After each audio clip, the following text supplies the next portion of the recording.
Weekly rotation time. We're gonna talk about 7 fragrances that I wore last week, and I wore a lot of new releases. So if you guys are looking for updates on any of my first impression, this is a great video to watch.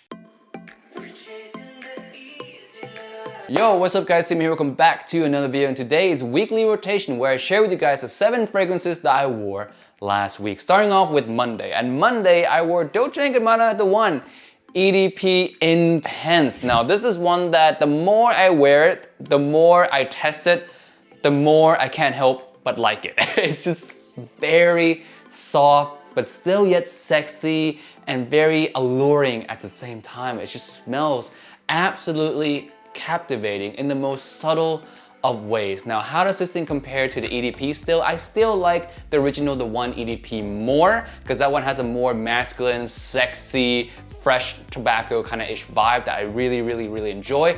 But this one is not a bad fragrance either. As a standalone fragrance, it is great. As a follow-up to the one EDP, not so much. So if this was to be bottled in its own line, I would have given it a lot more praise at the beginning. But since it was bottled in the same line as the one EDP, I kind of did a little bit too much of a comparison to the one EDP, which makes this one look a little bit more pushed down than it should be. It's not a bad fragrance, it's a fantastic fragrance. It just happens to share a name with a fragrance that's better than it.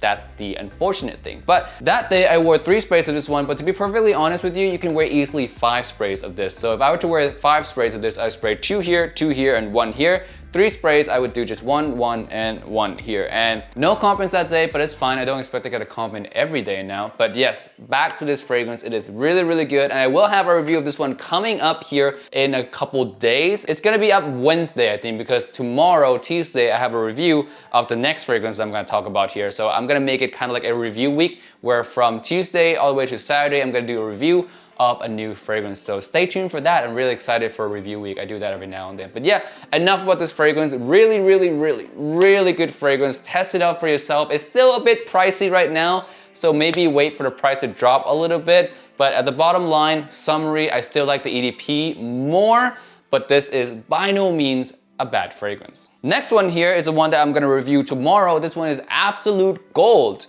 by Armani. This one is really good. The more I wear this one as well, the more I just really like it. I actually like the whole line, Profumo, Absolute, and Absolute Gold. I enjoy the whole sweet lineup of that line. It's just a fantastic lineup, fantastic DNA. The Profumo is just one that I've used throughout college. Phenomenal fragrance for getting compliments. The Absolute is just like a more reserved, toned down version of that. Very smooth, professional, really like that one. And this one just smooths it out even more, make it even more refined, more creamy, more rich. It's good. I enjoy owning both 3 of them. I think I said that multiple times in multiple videos, but yes, this one, the only difference to me off my skin is that I get more saffron off this one. It comes off my skin very heavily, which gives it a little bit more of a warmth, a little bit more of a slight spiciness in comparison to the Absolute, which I really enjoy. It's not a type of saffron that I hate. It's a type of saffron that is just very creamy, very delicious type of saffron, not a pungent saffron like in most Middle Eastern type fragrances can convey. This one, creamy saffron, love this so much. 0 compliments again for that day. I did wear 4 sprays of this one, 1, 2, 3, 4. And one thing I noticed about this one is that it has the best cloud. It has a cloud that lingers around me for hours on end. It's just so good. In terms of projection, I think this thing projects for the longest out of all 3, which I really appreciate. It doesn't project far, but it projects the longest, very close to me. I can smell it pretty much all day long. It's fantastic. Next one on Wednesday, I wore Moschino's Toy Boy. This is a bear bottle fragrance. I love this bottle, dude. I don't know why you guys hate it so much. Some of you guys say it looks like a shampoo bottle, which I think is really funny because it's kind of true. It does look like a shampoo bottle. I have the girl version of this as well, which is Toy 2 in there because I think they look super fucking cute together. Let me actually grab it. As you can see, they look really cute together. These 2 are 2 that I actually highly recommend you guys check out. They're both fantastically creative. Love both of them. Hence why I own both, because my girlfriend likes this one and I like this one. Back to Toy Boy. This one I wore only 2 sprays this time because it is strong, it's pungent around me. The rose is undeniable alongside the fruity nose. It's quite a daring fragrance. It's not something that you would wear casually every day, you would say. It's not something that's gonna get you a lot of compliments, and in fact, I did not get any compliments that day, just to throw it out there, but it's not a fragrance that is gonna get you a lot of confidence, but it is a fragrance that has so much creativity, so much uniqueness. It's something that if you're a collector, you've been collecting fragrances for a long time, you smell a ton of fragrances for a long time, this is a fragrance that you're gonna really appreciate smelling, because when you smell this, you're like, thank you, Moschino. You think in your head, thank you, Moschino, for not following trends, for doing things your own way, for just creating something unique for once. I truly appreciate this release so much. It's such a nice break from all the mainstream stuff. Not that I don't like the mainstream stuff, I do, but it's such a nice break from smelling mainstream Invictus clones all day long. So yes, really like this one. A lot of niche lovers will like it as well. I have a review of this one coming up in review week as well, so stay tuned for that. This is one though, like I said again, will not get you the most amount of compliments. So for the mass appeal lover, this won't be for you. But for guys who collect fragrances and smell a ton of fragrances all the time like me, this is an absolute gem. I highly appreciate it, loved it very much. Toy Boy by Moschino. Next one we have Thursday, and on Thursday I wore Spicebomb Night Vision. I know I'm very late into the game with this one. I wore 3 sprays, one here, and one here, and I did in fact get a compliment, guys. So round of applause. I got a compliment. I felt myself confident shoot through the roof, and my penis did in fact grow 2 extra inches. Back to the fragrance. This one is very much a huge departure from what Spicebomb line does. So Spicebomb original, nice, spicy, dark fragrance, very kind of sexy, bad boyish vibe. Spicebomb Fresh, basically same DNA, but for summertime. Spicebomb Extreme, very sexy, gourmandish type winter fragrance, still retains the spiciness throughout the line. This one, huge departure. This is like Victor and Rolf kind of, to me, in a way, giving up. It's just giving up to trends. Victor and Rolf, especially in this line, are not known to follow trends. They're known to really making their own trend. It's not a bad fragrance by any means. It smells really good. It's just not a Spicebomb fragrance to me. That's the only thing that people are disappointed about, the fans are disappointed about. It's just not a Spicebomb fragrance. It's just not a fragrance that we want in a Spicebomb line. And again, like I said, it's not a bad fragrance. It's a good fragrance. Like I said, I did get a comment from this one from a student who came and hugged me and I said I smell nice. So this one, really good in terms of mass appeal. Not so good if you're a collector who's looking for something more unique, or if you're a Spicebomb fan who's looking for the next big Spicebomb hit. This is just a disappointing release. Hopefully the next one they do better. But in terms of mass appeal wise, it's mass appealing. There's no doubt about it. It smells fantastically mass appealing. Performance is also really good on this one as well. So as a fragrance on its own, as a standalone fragrance, it is fantastic in terms of mass appeal vibe. It's in the Spicebomb line, which makes it disappointed because we didn't want this, again, for this line. Moving on to Friday, I wore the new one that I did a first impression on. This one is Stronger With You Freeze. Now this one lasts on me forever. This one did not go away.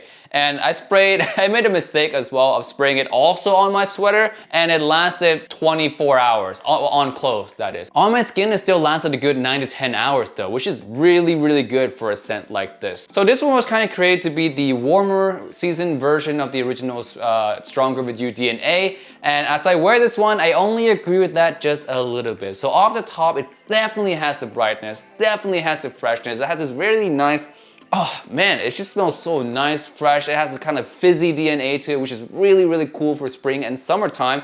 But as it dries down, I start to feel like it's getting heavier, you know? It's getting warmer, it's heavier, the sweetness is coming through more. So at the end of the day, I still would not wear this in the summertime. I would wear this in the springtime and fall time because it does have that brightness still, but for summer, this is gonna be a little bit too heavy for me, especially in Las Vegas. The sweetness really comes through a lot on my skin as it starts to dry down more and more. So yes, I will reserve this one for me, from my personal opinion, for spring and fall time. So no summer release, or no true summer release for this line just yet. I don't know if we're ever gonna see a true summer release for this line because it's so hard to make a sweet DNA very fresh to work in the summertime, but they tried with Freeze. And it works somewhat. It works for springtime, which I really enjoy. I actually really like this fragrance so far from the one time that I wore it. So more wearing is needed before I can do a review of this one. So this is not included in the review week. I'm sorry, but I do need more time to test this one out before I do a proper review, maybe 2 or 3 more wearings. But yes, I will be reviewing this one soon alongside the other ones like Profondo and L'Homme Le Parfum in the future, just not this week. Oh, and I forgot 3 sprays, 1, 2, and 3. I sprayed 1 on my hand as well, and accidentally sprayed 1 on my sweater. So there you go. So I guess 5 sprays in total. Next one we have Saturday, and Saturday I wore Acqua di Gio Profondo, and this one is surprisingly a beast off my skin. It did not want to go away. It really did not want to go away. It lasted forever. It lasted 10 hours on my skin. I sprayed it on my hand. I kept smelling it throughout the day. 10 hours, dude, for a fresh fragrance like this. Absolutely insanity. I'm actually thinking that it might be like the ambroxan or amberwood note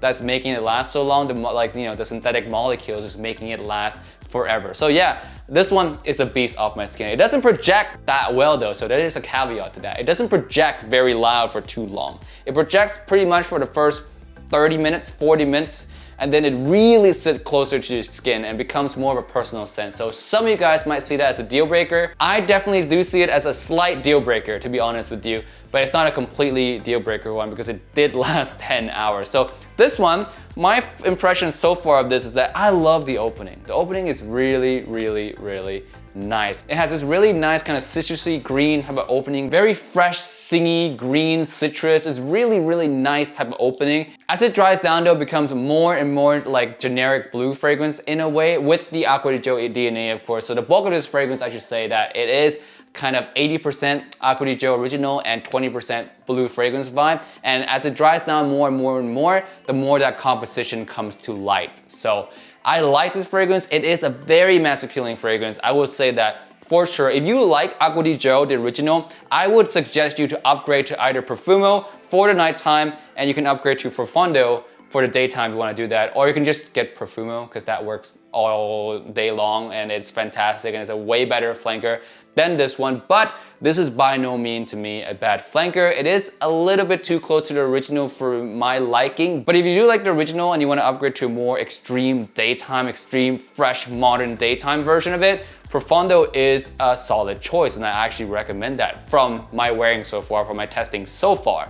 I do recommend it. It is quite a nice mass appealing scent. If you don't have the original yet and you're looking to purchase it, I would suggest you try this one first and the Profumo first. See which one you like better. If you're not into the more darker notes that Profumo have, the incense and patchouli, this one might be a better bet for you. And on my skin, like I said, it did last a long time. Lastly, we have Sunday, and on Sunday I wore L'Homme Le Parfum by Yves Saint Laurent. So I finally looked up the note from this one and I finally figured out what that synthetically kind of modern sweetness is coming from. It's coming from the note of geranium. And if you guys don't know, geranium is a very overused note. It has a very nice kind of minty-ish freshness, but with a lot of just scratchiness onto it as well. So if you can imagine sweet scratchiness, sweet kind of mass appealing, modern scratchiness, that's geranium that you're getting. And that is strong in this one. And when I look up the notes and I smell it again, I'm like, absolutely, how did I forget that's geranium? It's so prominent in this one. The opening of this one is good. I like kind of the lemony, tonic-y ginger kind of vibe. But the more this one dries down, the more it becomes just, to me, bland. So if you're gonna wear this one, if you like this kind of underlining sweetness to a fresh fragrance, I actually recommend a fragrance also from YSL that is La Nuit Eau Electrique. That one has a little bit of freshness up top, but an underlining sweetness that's just nice and creamy. I actually recommend that one a lot more than Le Parfum. So if you're gonna get Le Parfum, you smell Le Parfum and you find it a little bit too synthetic-y or a little bit too boring or familiar, I would go for Eau Electrique. They have kind of a similar vibe. That one is just slightly bit more creamy and the sweetness is better. Then in this one, they're not the same fragrance in any way because that one, of course, does not have violet leaf in it. It's in the La Nuit line, so it's more focused maybe on a little bit of the spicier notes. But that to me is a far better pick if you're gonna go for something more deep and sweet, underlining sweetness with some freshness, some spiciness. That one is a far better choice in the same brand than Le Parfum. This is one that I really don't want to review unless you guys really want to see it. Leave it down in the comment section below if you guys want to see me review this one. But if you guys don't want to, I don't get enough requests, I may not review this one because I already told you guys what I need to tell you guys. So I don't know, we'll see what you guys think. If you guys give enough requests, I'll review it. But this one, I did wear 4 sprays, 1, 2, 3, 4, no compliments, and I wasn't too impressed with it on that day. Alright guys, that's it for this weekly rotation. Let me know down in the comment section below which fragrances you wore last week. I really love reading what you guys wear, what you guys like. It's really cool. It's like we're building a little community here. It's as if you guys are here with me, sharing our fragrance passion together, but through the lens of the internet, of course. So yeah, don't forget to comment those down below. And with that said, I'll see you guys in the next video. Peace out and bye.